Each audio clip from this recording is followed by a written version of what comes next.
You are tuned into the Armenian Radio Hour of New Jersey on 89.5 FM, the radio station of Seton Hall University.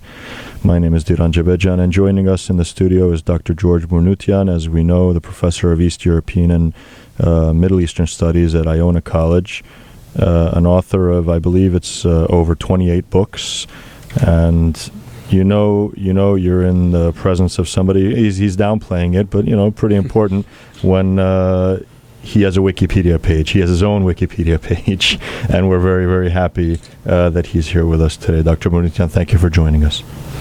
You're very welcome. It's a pleasure to be here once again in a very important radio station for our community.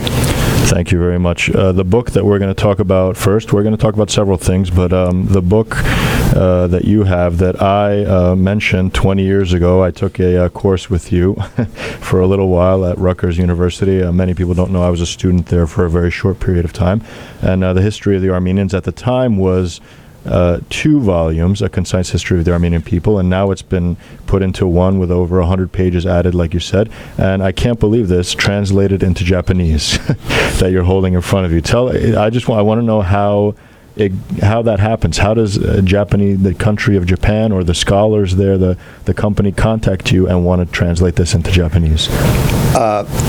Before I go into that, I have to give just a short history of this book. Mm-hmm. This book saw its life thanks to AGBU and Louise Simon.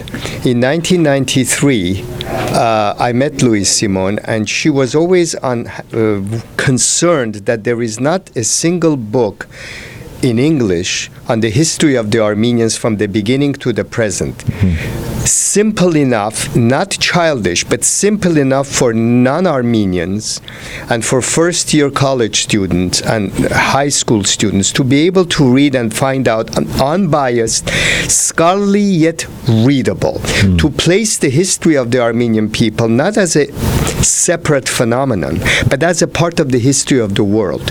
Thanks to her, I wrote the 2 volumes that you just mentioned, and Louise then sent me to every AGBU chapter in Canada and the US to kind of introduce this book. The book went really like wildfire. It sold right away, many editions. Later I enlarged it to include other material, and it became this 500-page book that has now sold 20,000 copies. It's the number 1 seller in English on any history of Armenia. Wow. In English.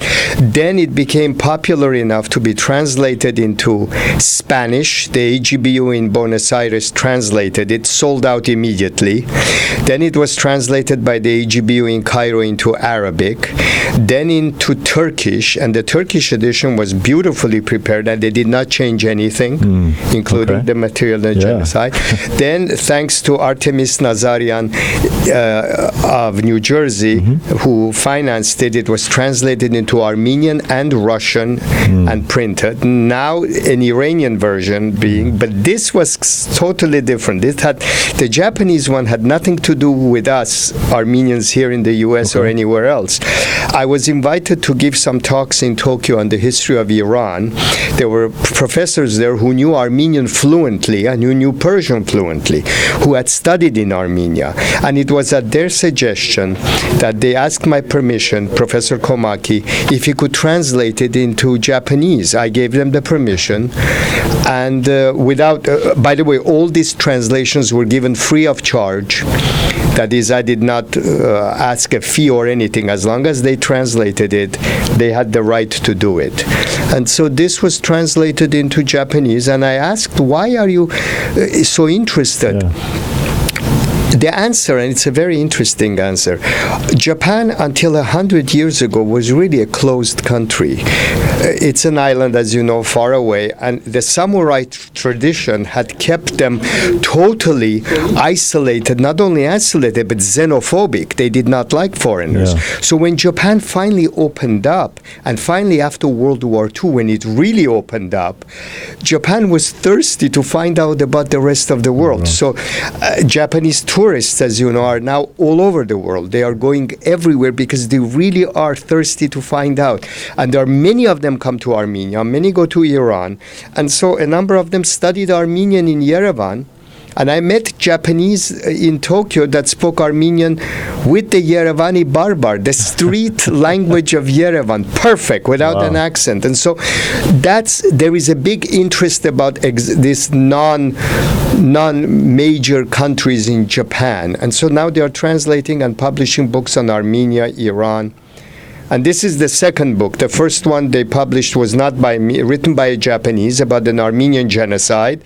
So as you know, the Japanese are interested in that too. Mm-hmm. And this is the second book, that the concise history. Is it already in print there and it's being purchased? It's purchased. It's on Amazon.com Japan, as our young friend found it on his cell phone. He did. And it's the best edition. It's even better than our English edition. It's the best quality paper, the best quality binding, maps.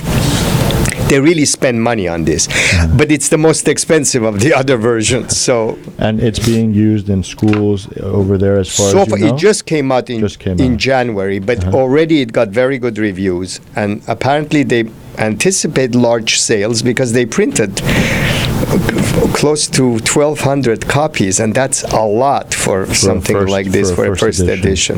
That's amazing. I mean, I would have never thought Japan. I mean, some of these languages that are noted here, Spanish, Turkish, Arabic, Russian, Armenian, I would expect that. Even Spanish was a little suspect for me, but, awesome. But, I mean, Japanese is something we would have never thought of. The Armenian one was received very well in Yerevan. It's considered one of the most readable history books in Yerevan.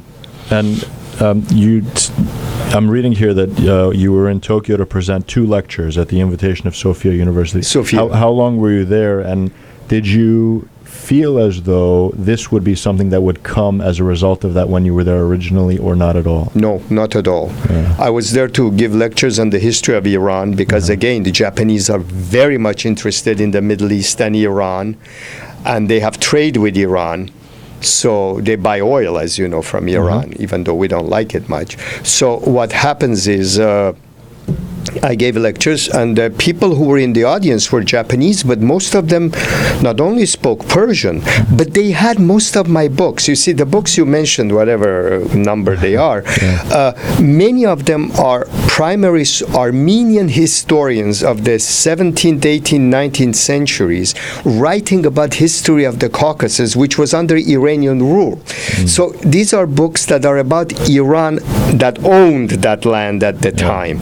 And I translated it into English, and so many Japanese professors who could not read Armenian have these books and use them for their own research. So that's how they knew me, based on my books on Iran. Nothing to do with this book, no. While I was there, Professor Komaki and another professor, Daisaku Watanabe, who had studied in Armenia, came to my lectures, and it slowly grew out of that. It's remarkable for me that, and I'm going to say this frankly, you immigrated to the United States in 1964. Your English was learned while you were still in Iran, or? Some of it in Iran, but most of it here. Most of it here. MA in 1971, PhD in 1976. I mean, this is a long time coming, and it's remarkable that now books that you've written are being translated into other languages. It's fascinating, and you're an asset to the Armenian community, 1,000%. Thank you very much. And things, I mean, I remember 20 years ago that I read in this book that I still leave on my bookshelf as a reference, or things that I didn't even know. I walked into the class thinking I was Armenian. I know everything already. And see, that was why this book was. That's why this book was written. Yes, and there's so much that we think that we know that we don't know, which was awesome. Dr. Bournoutian is going to stick around with us for a little bit. We're going to. I also read in here that you have a working knowledge of Azeri. Is that correct? Enough. Yeah, I'll talk about Qarabağ in a and we're going to talk about Qarabağ in just a few minutes with Dr. Bournoutian and Vartan. We hope you'll stay with us.